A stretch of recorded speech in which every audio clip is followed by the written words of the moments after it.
A prominent quirky polygamous businessman with more than 15 wives and over 90 children is at the center of a ritual storm amid sensational accusations by one of his sons that he reportedly hired a sangoma to perform some rituals on his deceased daughter's grave. The super dad, Peter Gore, popularly known as PG, is feuding with his son Malvin Gore. Their fight took an ugly twist in February this year after he allegedly refused to attend his late daughter's, Lynette, funeral.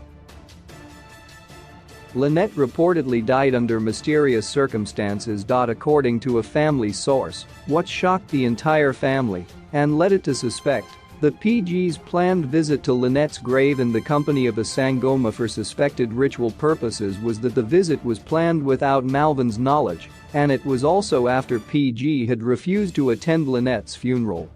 In a string of recorded voice calls which leaked to B Metro, Malvin is heard fuming against his younger brother Elliot, whom he alleged was working together with their father fix him.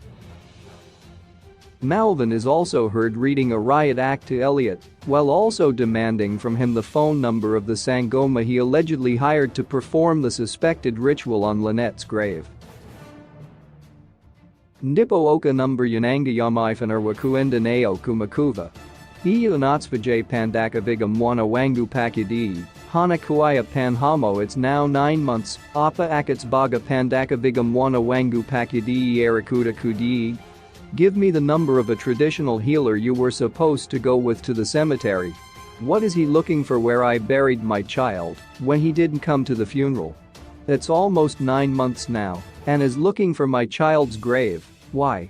And what does he want to do? Malvin is heard talking to Elliot in one of the voice calls. In the same voice notes, Malvin is heard being consoled by some relatives while urging him to continue working hard and believing in God. The voice calls also suggested that Elliot had turned against Malvin.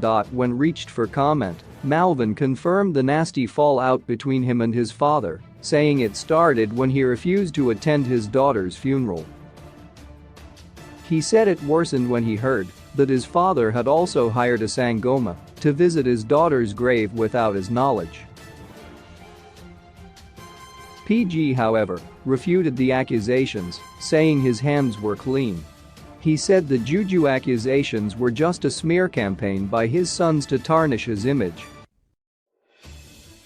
He is crazy. I never hired a sangoma intending to visit the grave of his late daughter. All these children of mine accusing me of using juju are crazy. I have 93 children and over 130 grandchildren, and if I was using juju on my family, how many people would have died per year? I would also have used it on them, since they are the ones troubling me. I'm tired of their baseless accusations which they started long back. My hands are clean, said PG. Meanwhile, PG is no stranger to controversy. In June this year he was entangled in an ugly fight with his other son Tyson, following chilling suspicions that he was allegedly using juju to catapult himself to a prosperous life and that he also wanted to shoot him as punishment for ill-treating his mother. He then sought a protection order against him, claiming he was in possession of a gun which he was threatening to use to shoot him or send people to kill him within 7 days. He begged the court to bar Tyson from coming to his house, saying he was living in perpetual fear of him. Tyson, however, opposed his father's allegations, saying he was the one who was always harassing and insulting him in public and in front of other family members.